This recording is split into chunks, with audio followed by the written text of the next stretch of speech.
What's going on, everyone? Welcome back to another video on the 1 0 channel. I'm Costa, and get ready, grab your popcorn, tell your mum, tell your dog, tell your auntie, tell your cat. Now I'm going to be sitting here and talking about this transfer window that just passed and grading each Premier League's transfer window. Sit tight. First off, we'll kick it off with Aston Villa, and the grade I've given Aston Villa, they've kept Jack Grealish, who was obviously on Manchester United's list. They've signed Ollie Watkins, who we just saw last week and could be an absolute steal from Brentford.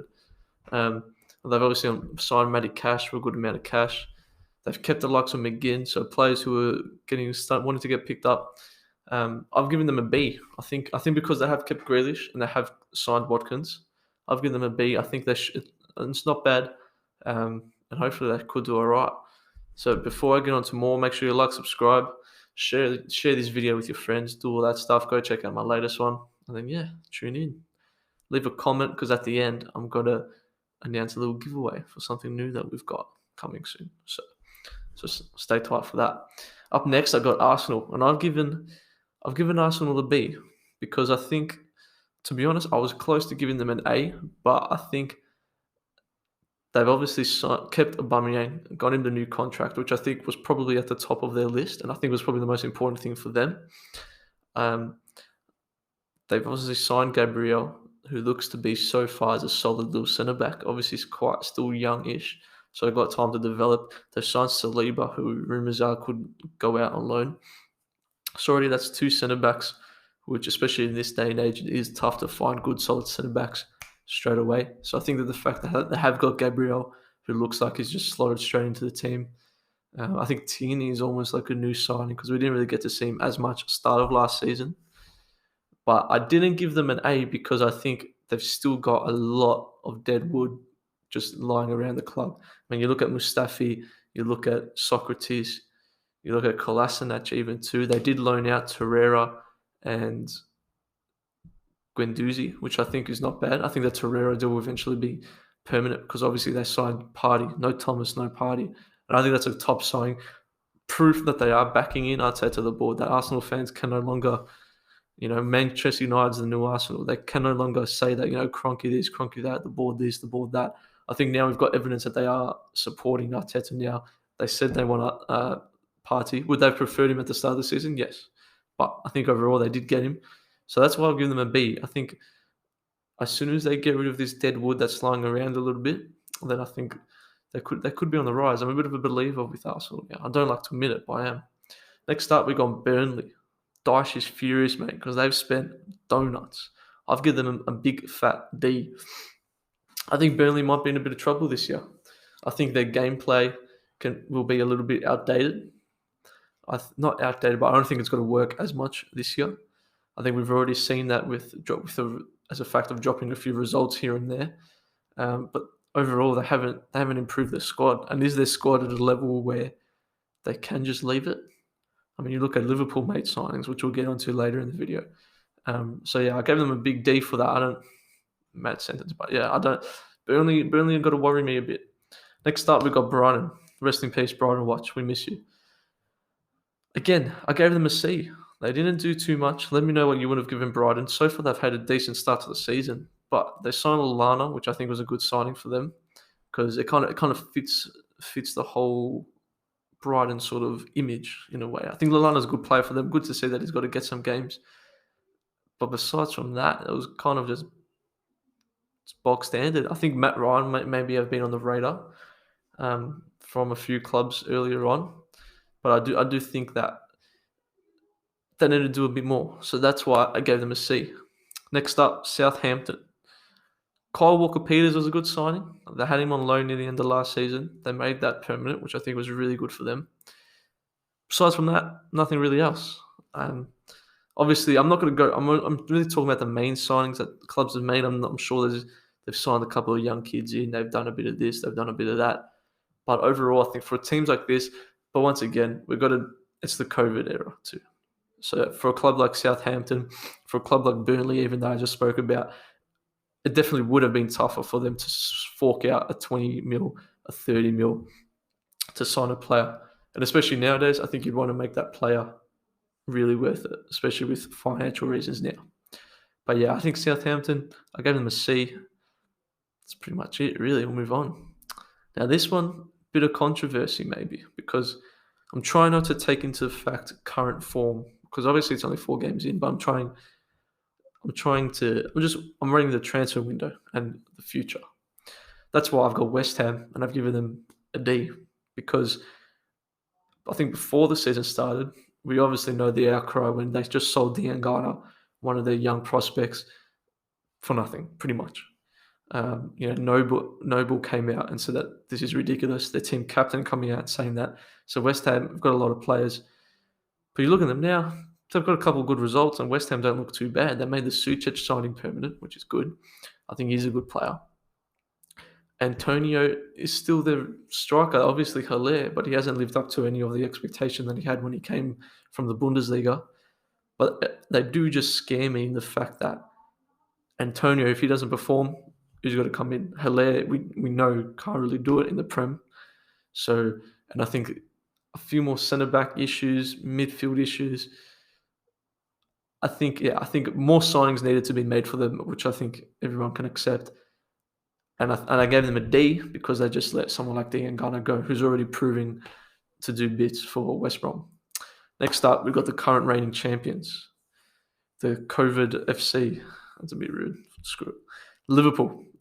Now, I've copped a bit of stick for having Liverpool third in my ladder prediction. My ladder prediction, let's not worry about that. Yeah, let's not worry about that. I've given Liverpool an A.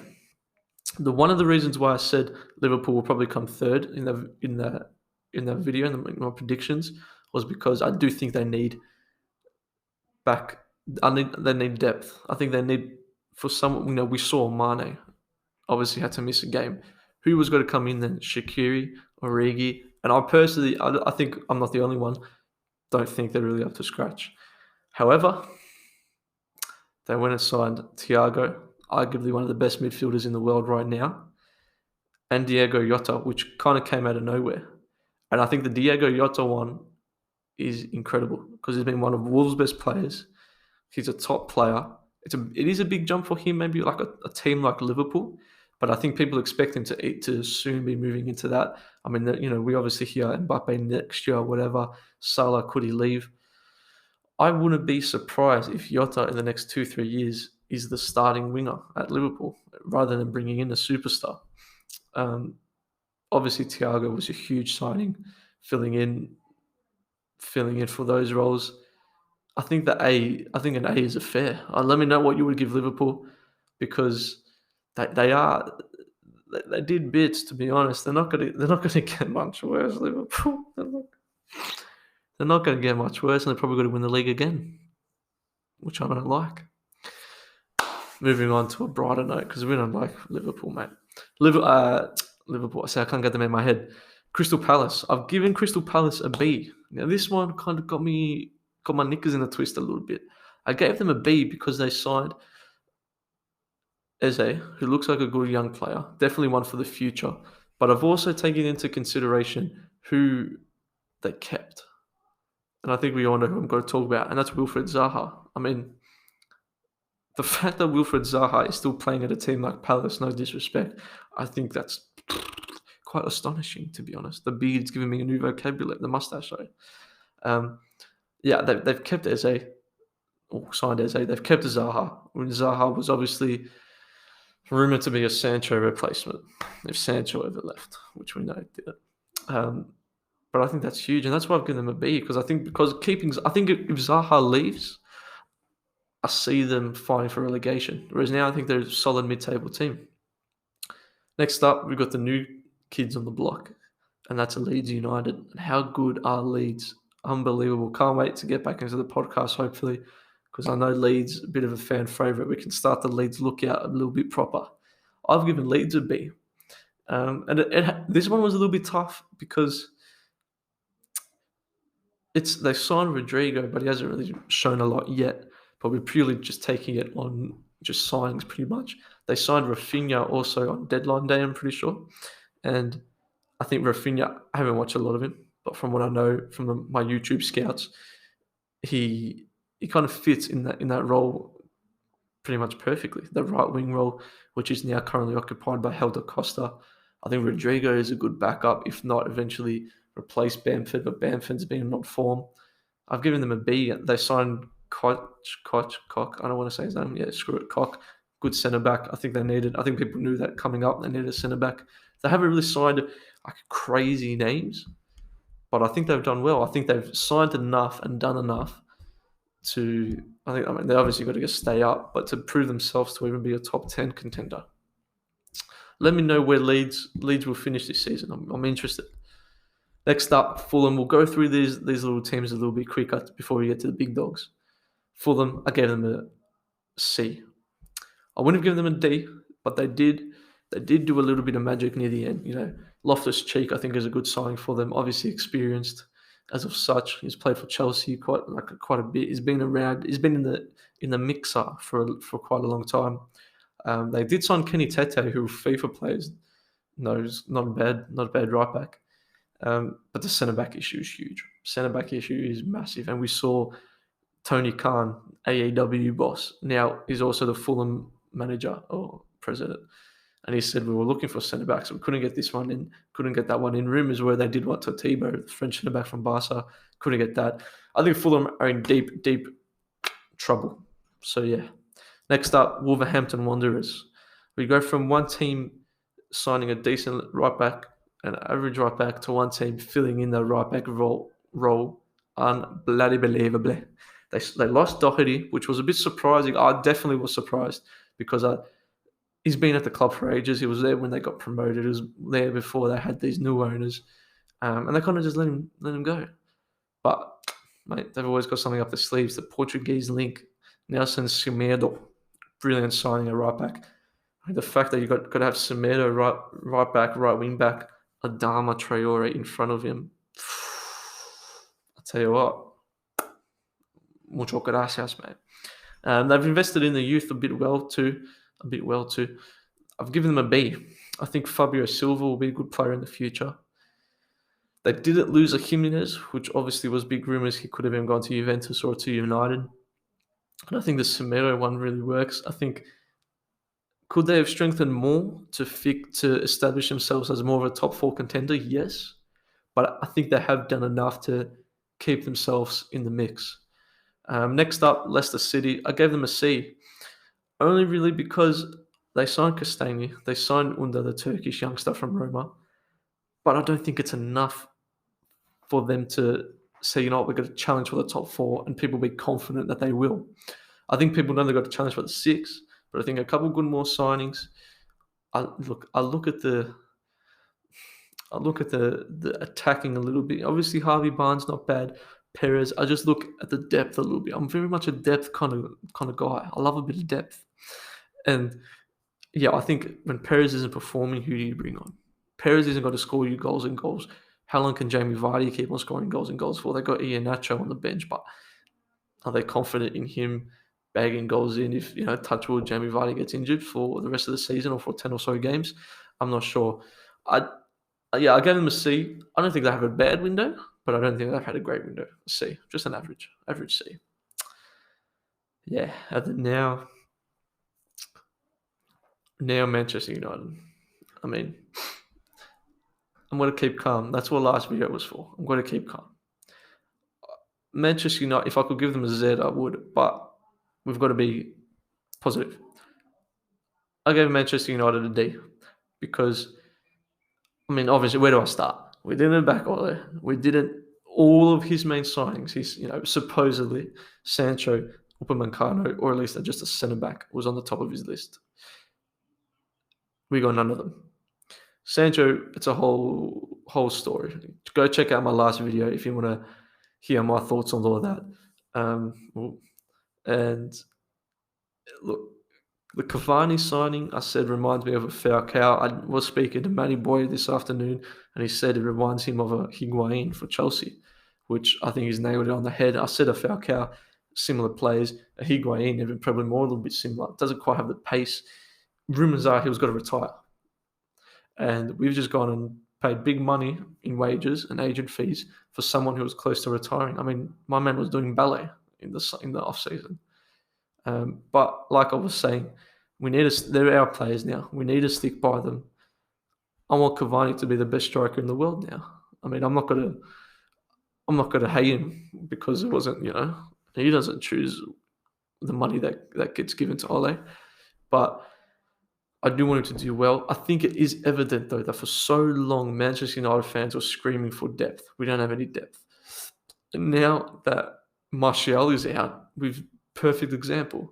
We're gonna have Igalo start for 3 weeks. Whereas now we can have Cavani. However, Cavani probably can't start against Newcastle because he's quarantining, which is just Man United's luck this year. But I think as a depth signing, I don't think it's too bad. I mean, it's not great. I am trying to think positive. But yeah, Alex Tellers, though, I am gassed to see him play. Left back, who everything he can do, Luke Shaw can't. My man just runs, attacks, does all that. He can put in a cross, which we know Wan-Bissaka can't. Luke Shaw, I don't mind him, but he can attack. But the problem is Luke Shaw can't come back. Yeah, he's a bit of a Homer Simpson. He gets to the top, says, don't, you can't run back. Alex Tellers is the only one I'm keen for. We did sign Palestri, 18-year-old winger. We've signed Amad Diallo or Traore. I don't even know what his name is. Some people calling him Traore. Some people calling him Diallo. Mate, I don't know. 2 18-year-old right wingers. Diallo's got to come in January. Palestri, rumours, is being added into our Champions League team. I think he's got to play a lot more than what people expect. I hope he's bloody good, but I do think he's got to play a lot more than what people think. But yeah, I don't want to touch on United for too long. We didn't sign a centre-back. We got rid of Smalling. Yeah, we loaned out Dalot. Again, similar to us, we didn't really get rid of Deadwood. Jesse Lingard is still there. Romero, I feel sorry for him. He's still there. But yeah, Man United, you're killing me, lad. You're killing me. Next up, we've got the top of the table team, Everton, and I've given them an A. I think Everton have smashed it. If you can bring in, I mean, I know Ancelotti signed for them last year, but it's almost like last year was just his teething time at the club. He was in those little biscuits. He's used his connections with Alan and with James Rodriguez, and he said, come over to Everton. They've done that. They've brought in Doucouré, who I think everyone knew was a really good midfielder, just at a poor team and could take the next step if he'd wanted to. They've done that. Midfield looks boss. Calvert-Lewin is like a new signing. They've kept Richarlison, and I think a lot of people forget that last year at the start of the season and after a couple of games, Barcelona wanted him. I mean, Richarlison was on fire, and I think that's credit to Everton also for keeping him because Richarlison is young too. Richarlison's like 21, 22. Don't quite remember that, but I'm pretty sure. So I think Everton have built quite a strong side. They signed Godfrey from Norwich, who I really rate. I actually have watched quite a bit of him. I do rate him quite a lot. I said in previous videos that maybe a centre-back would be the thing. 20-year-old, 21-year-old again, centre-back, excellent signing from Norwich. They obviously Jordan Pickford's been a little bit sus. They went and signed Olsen, Swedish keeper from Roma. Perfect. Every single role or little piece of the puzzle which they meant to trim a little bit, they've done. They have done exactly that. And if things can happen and they get a little bit of luck, Everton, I tell you what. I don't know. But Calvert-Lewin is scoring for fun. Next up, we've got West Brom. Got to make it easy. Giving them a C. Yeah, they signed Diangana. That's about it. Are they got to stay up? I don't think so. Next up, Sheffield. I've given them a C again. Just an average transfer window. Ryan Brewster. Unbelievable signing. I think Liverpool fans very disappointed to see him go. Surprised Liverpool did just let him go like that, which do they know something we don't know? Probably. But I think that's a brilliant signing for Sheffield. Ramsdale obviously filling in the role for Henderson, and I think that's not bad for Sheffield. Next up, we've got Chelsea. Don't want to, but I did. Chelsea, I'm giving them an A. Obviously, they've signed the likes of Havertz, the likes of Werner, the likes of Ziyech, the likes of Chilwell, the likes of Thiago Silva, the likes of Mendy. They filled in that goalkeeper role because Kepa is as good as toes on a unicorn. I think Chelsea have to be an A, but again, my big worry is they've signed big players and key players in positions where if they don't all work, which we can already kind of see with Werner, I know it is early on, not worry signs, but what happens then? Tammy Abraham, the lucky. This is where Chelsea's good though, because they've got good depth. But how long do these players want to stay? But yeah, I'm trying not to take into current form into consideration. But yeah, I think Chelsea, they've done everything they want for Lampard. Does it give Lampard quite a bit more pressure? I think so. He's gone from having last season with probably donut pressure to this season where I think if he doesn't get a top 4, most managers get sacked. With the window he's had and the team that he has, I think most managers would get sacked. But Chelsea having to sack Lampard is almost a bit of a, oh shit, we screwed up. Moving on to Newcastle, I gave Newcastle a B. I think they've done all right. I think Jamal Lewis, a left back from Norwich, is a good signing. Liverpool obviously wanted him, and I think Newcastle getting him, I think, was really good for them. They signed Fraser on loan, who's again decent player for Newcastle. They signed Callum Wilson for 20-odd mil, and again, I think it's a good signing. Hendrick from Burnley on free. He's already won them a game pretty much, scoring a good goal. I think Newcastle have done well. I think Newcastle have done quite well, especially in this COVID era where teams like Newcastle haven't really been like a Burnley, haven't really put themselves out. But I think Newcastle have done all right. I think Newcastle could be looking up. Big ups, True Geordie, my man. Next up, Manchester City. I've given Manchester City a B. Only because who else can they buy? Who? Obviously, Sane left. They've still got Sterling. They've still got Bernardo Silva who can play on the wing. They've still got a bunch of other players who can just come in and fill the role.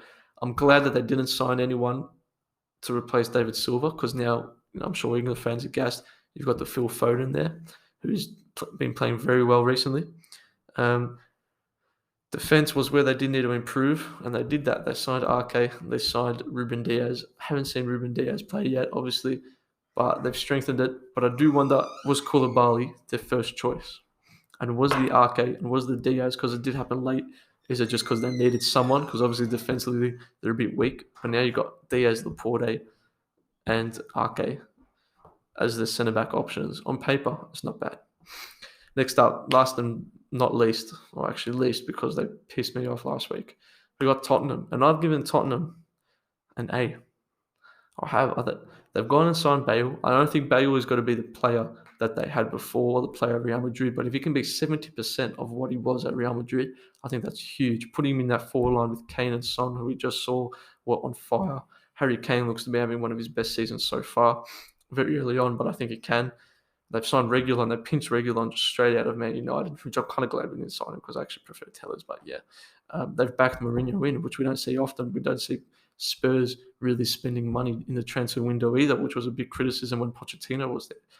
I think they've done well. I think Holberg from Southampton was a bit of an underrated signing. I think he's a midfielder who does the simple stuff well and can really help them improve. But yeah, overall, I think Tottenham did all right. So let me know which grades you would have given your club or any of the other clubs. Which ones did I get wrong? Which ones did you think, Costa, what are you talking about? But before we go, I've got a little bit of a giveaway. We right here have got some stickers. Otherwise, we're really close to the mic. I don't know if that's working. But yeah, you can see it. We've got some stickers. You can put it on your phone. You can do whatever you want. Put it on your computer. So to enter, what you have to do is leave a comment of who you think won the transfer window and who you think was the best signing.